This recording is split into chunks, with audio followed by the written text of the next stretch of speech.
Когда Кадыров узнал об этом, он начал преследовать моего сына уже не в Чечне, а в Австрии.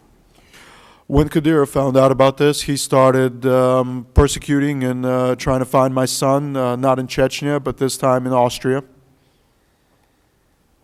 Об этом все знала и полиция знала, и все знали, но тем не менее не было ничего предпринято, и в конце концов киллеры Кадырова убили моего сына в Вене в 2009 году в январе.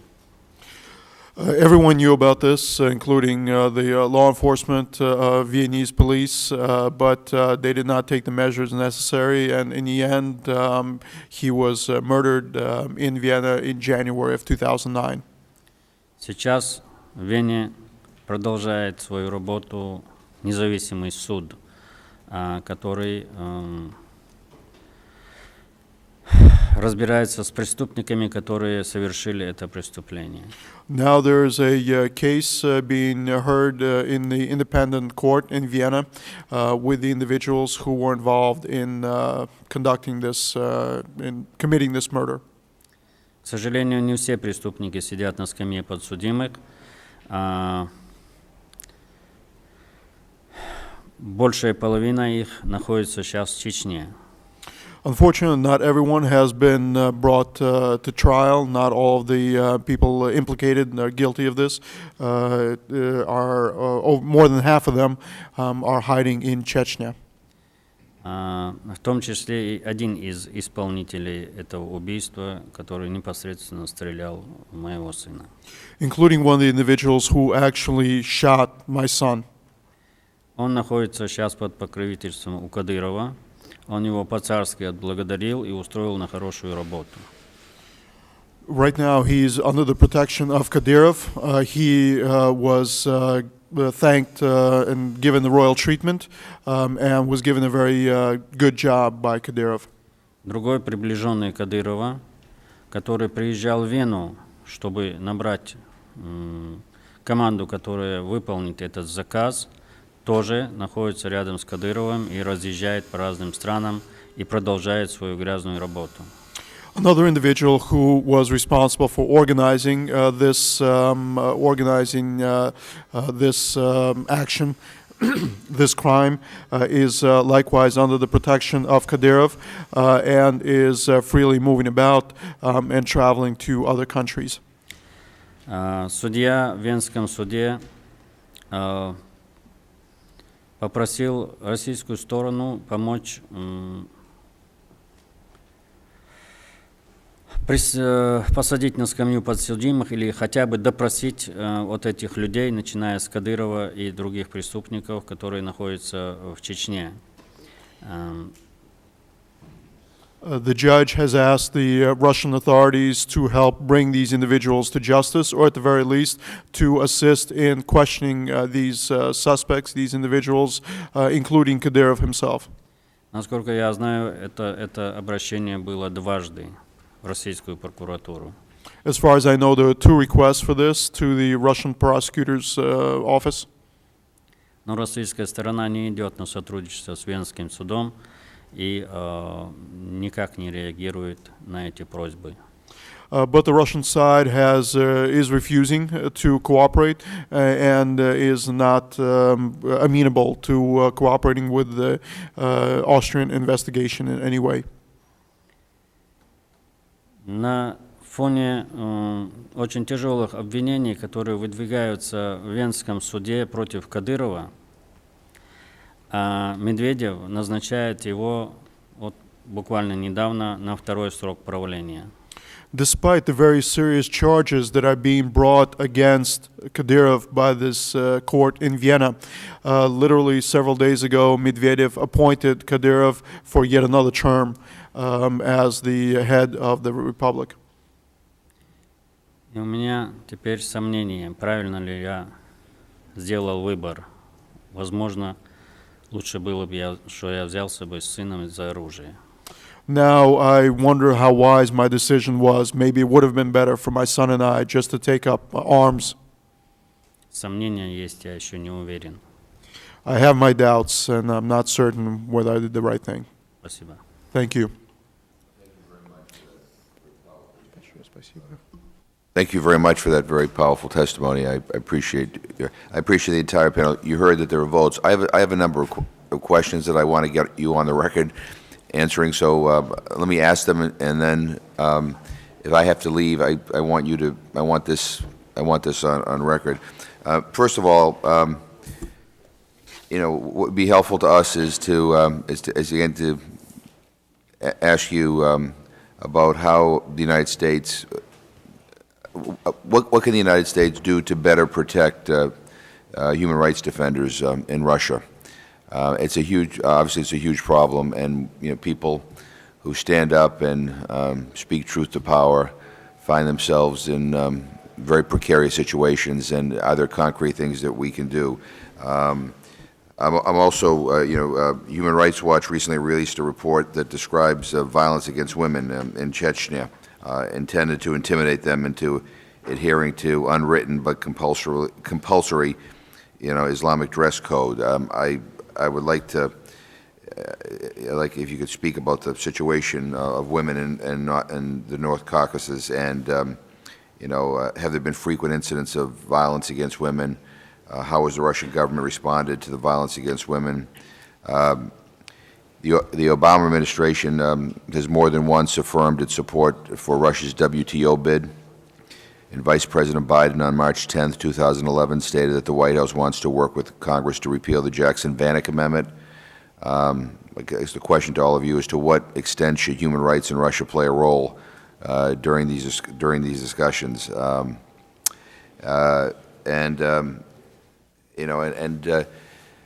If you could comment about the situation the journalists face as well, that would be helpful. And to what extent has the human rights situation in Chechnya improved since the official end of the Russian counterterrorism operation in Chechnya in April 2009? I'm throwing a lot of questions at you, unfortunately, because they're calling votes, and there's going to be a series of votes. But I want this on record, and so staff is going to remain here while I go to vote. But those are some of the questions that I'd appreciate your comments on. But really, the most important question for us here in the United States Congress is, what can our country do specifically, to deal with some of these issues, and again, how can we best protect human rights defenders, who are speaking truth to power?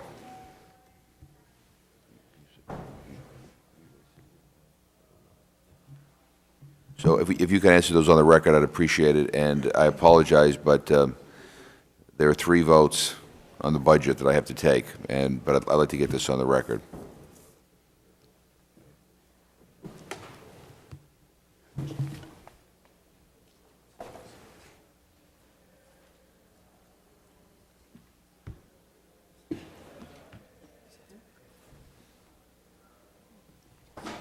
And just for the record, it's Michael McVicker, the Democratic Staff Director, and Elizabeth Hoffman, the Republic Staff Director, now presiding. But you guys can proceed with those questions.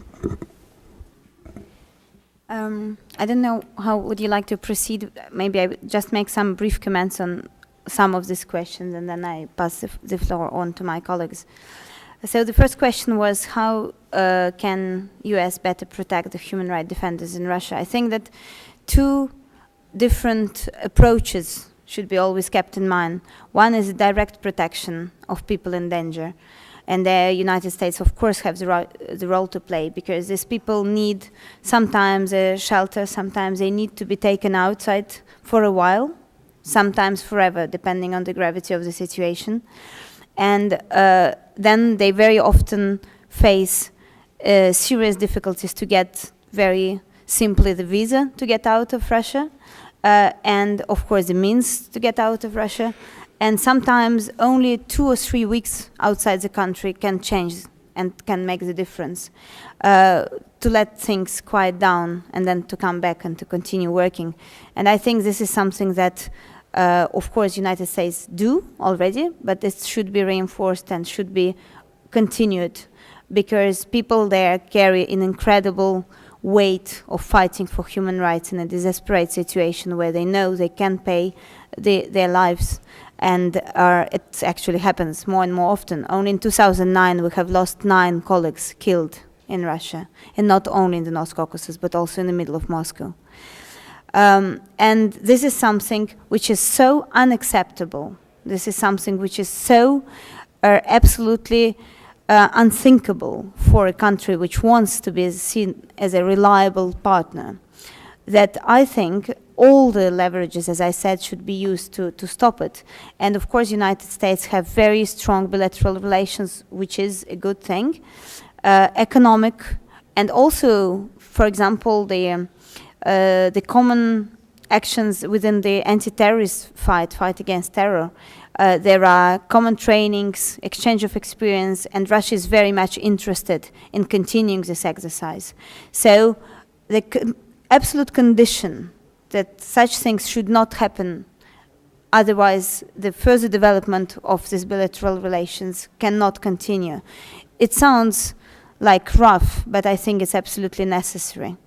Because as long as Russian government and Russia see that all what happens, the murders of human rights defenders, murders of journalists, every time we receive a SMS or a call from Russia, we are kind of frightened to answer. We don't know which bad news further we will hear.